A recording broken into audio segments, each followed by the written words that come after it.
Hey guys, welcome back. Today I wanted to talk about my all-time favorite book recommendations for beginner readers. By beginner readers, I mean if you maybe aren't all that into reading, or if you do read kind of here and there but nothing has really ever excited you before, I think this is the perfect video for you. I have read books my whole entire life and I've always really loved reading, but it's taken me a while to find the books and the genres that I actually enjoy reading and not just kind of following, like book talk recommendations or things that other people tell me and then I end up reading and hating and getting into those annoying reading slumps all over again. So if that's you, this is the video for you because I think that there's a lot of good recommendations out there for you and you might have just not found the genre or like the books or the authors that you like. I am very passionate about the fact that I think everybody would love reading if they find that book for them, and that is why I am here today to show that to you guys. Okay, so starting off strong with my first book recommendation is Circe by Madeline Miller. I'm sure a lot of you have heard of Madeline Miller before because of Song of Achilles. It's a really popular book talk book right now, and I also read that one and thought it was really good. But for me, Circe has always been my favorite of all of her books. I think it's just such a compelling read from start to finish, and it deals with so many different tropes that I think are really interesting and engaging. And for me, like when I first read it, I read it within a day and I couldn't put it down, and that doesn't usually happen for me. Sometimes it takes me days to get through a book, so that's when you know it's really good. So the story deals with a really strong female main character, Circe. She's actually a Greek goddess, and it's based on the actual Greek goddess. The initial adaptations of her story, it's just different stories like put together in a way. If you guys liked Percy Jackson, which I was obsessed with as a kid, then you'll really love this. I think it's such a good introduction back into this genre. I feel like for me, when I was reading it, it just brought me back to my childhood, and it was just so cute in a sense that I could kind of think back to it. But in a way, it's in my opinion, this is like Percy Jackson, but like for an older audience. Like if you were into Percy Jackson when you were like 10, 12 years old, now this is kind of for like those of us who are like in our teenage to early 20s type of era. I think it deals with so many interesting and important tropes. We see a lot of her relationships with her family, how traumatic and awful it is, and how she kind of goes through that, how she relies on kind of like romantic partners and other people to connect to because she doesn't have that within her family. It deals with an incredibly strong, emotional female main character who's going through life just as we are in a sense. Even though she's this immortal goddess, she also goes through struggles and she deals with issues when it comes to her own personal life and figuring out what she wants and what she most desires, and it's just so interesting. I mean, I couldn't put it down when I first read it, and I felt so connected to her even when she was doing things that wouldn't necessarily be very good, like it wasn't morally good. I still supported her because I was like, I understand what she's going through, and I think that that's the most important thing, is like connecting to the character. And so for me, being able to connect to her on that level was really great, and it made me really love the story even that much more.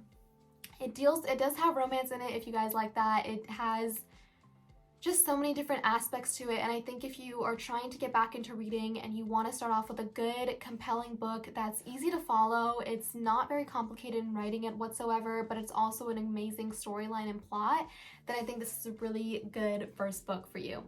So this next book, I actually don't have a physical copy of it, but it is one of my all-time favorite books as well, and that's The Nightingale by Kristin. This is such an amazing book. It's just as good, if not better, than The Book Thief, and that says a lot because I'm a very picky reader. So if I like a book more than another favorite book that I've had for over a decade, that means a lot to me. But I would definitely rate this 5 out of 5. It was such an interesting read, and I loved the characters so much.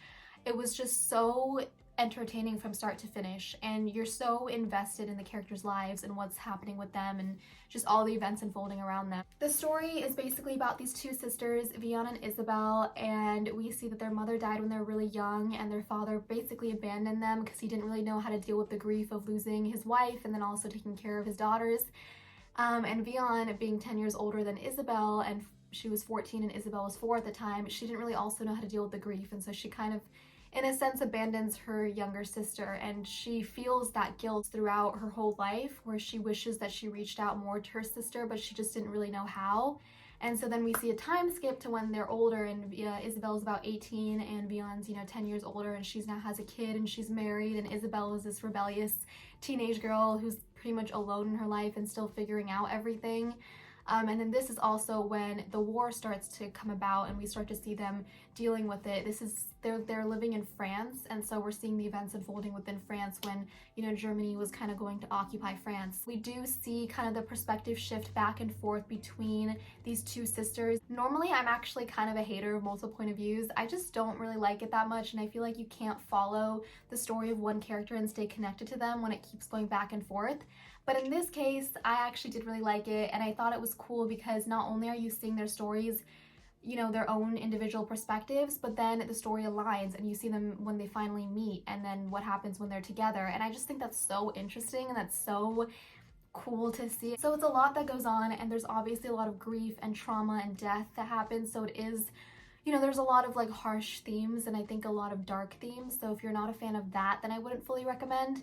But I do think it's done in a way that doesn't make it super, super gory in a sense. I think it's done in an appropriate way for somebody who's just kind of beginning to get into historical fiction and beginning to get into these type of themes. I think it's a really good first read for that kind of thing. It does also have romance in it, and it does have, sister relationships. And as somebody who has a sister, I felt very connected to the characters because I related to a lot of what they were going through with, their dynamics with each other. It's just so cool, and in a way I kind of prefer it almost over romance. I'm not gonna lie, I think it's just such a cool difference to see like that sisterly bond and to see how they deal with, grief and tragedy in different ways. They were raised, technically similarly, but then they're such different people. And you see that Vion is seen as this more shy, introverted person, and Isabel is seen as this really brave, free person, but then in a way they're actually more similar than you would ever imagine, and they both actually play a huge role during this wartime effort, and they end up becoming these really, really powerful characters that do a whole lot during the war than you would ever imagine. And it's just such a great story, and it's so connected to the events that actually happen in real life. Isabel is actually like a parallel to a real woman that was around during World War II, and I think that's even more cooler honestly, is just knowing that that's an actual person that existed and seeing how much she did for the war. So yeah, anyway, that's just like one of my favorite books, so I would definitely recommend that. Okay, now getting into my fantasy recommendations. The first book I'd recommend is the Dance of Thieves series. This is the second book because I don't have the first, so I'm just going to show this one. But it's Dance of Thieves and Vow of Thieves by Mary E. Pearson, and she actually has a book series made before this one that connects to this. But personally, you can read these as standalones, and I wanted to read them as standalones because I did not want to read a gigantic series that's over like 10 books or something. I thought they were really good though as standalones, and I think they were just as interesting to read. So the book starts off with our female main character, Kazi. She works under the queen alongside her two friends, and they're basically like fighters slash warriors, which I think is really cool to see. Her very first assignment in the start of the book is to go to this kingdom, and that's where she meets the prince, of course.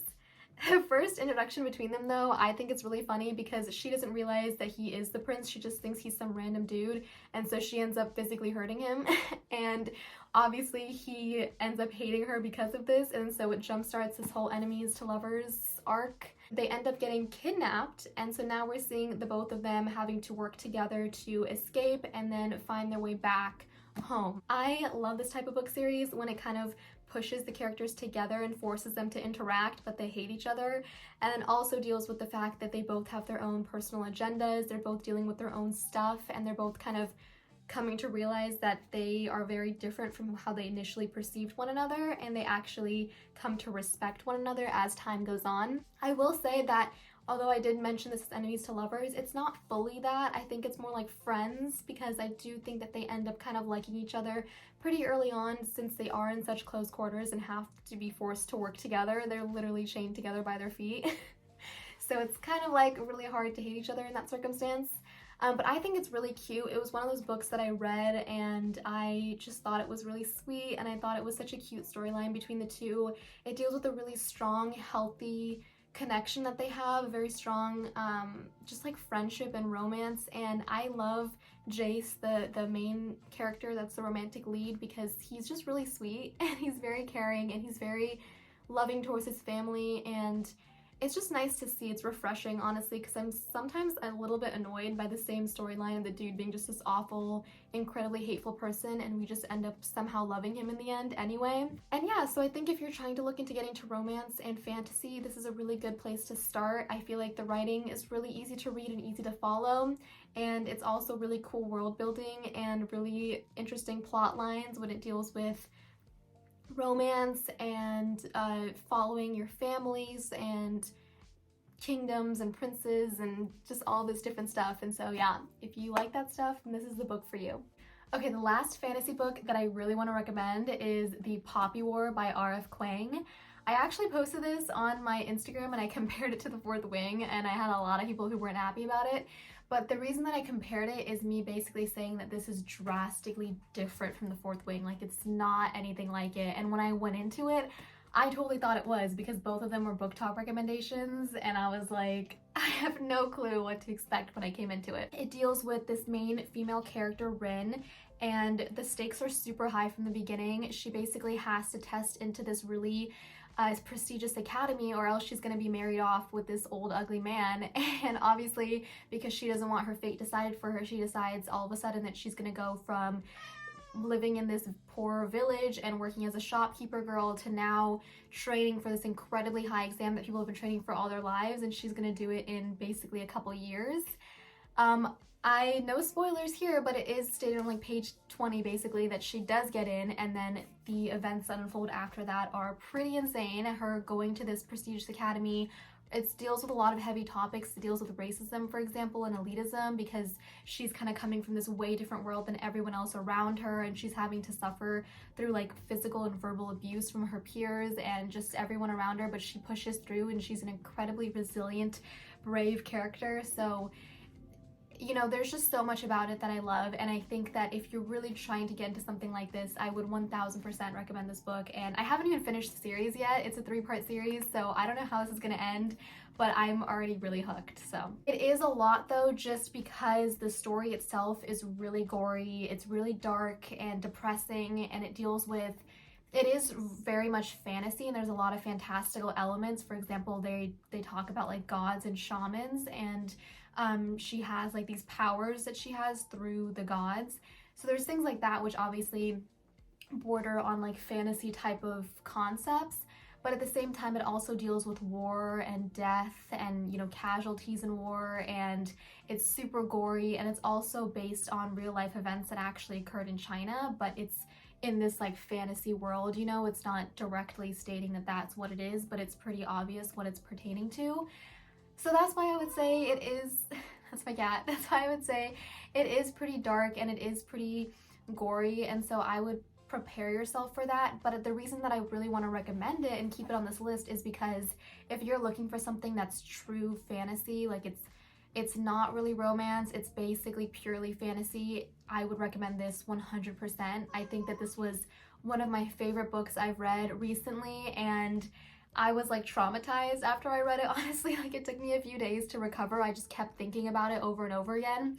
So if you like those kinds of books, I honestly really recommend this, just because I think if you want to get into this genre, if you want to read a compelling, emotional, just insane book from start to finish, I think this is a really great book for that. Okay, so last but not least, my favorite genre ever, which is mystery, and my favorite author for this genre, Ruth Ware. She has so many good mystery books. If you want to get into mystery, she is definitely the place to start. I've read a lot of her books, and she comes out with a new mystery book like every year, so you have a lot of options for things that you can read through her. I think that her books are just so compelling, and I think the genre mystery itself can be written in such a fun, interesting way, especially if you don't really read that often, just because from beginning you're already hooked. Like, you already know there's something to be solved and there's something to be figured out, and oftentimes, unless you're really good at guessing, you'll never predict until the end, and then it's always this huge shock, which for me, I'm always shocked by the ending of her books, which is why I know her mystery is good, is because I never expect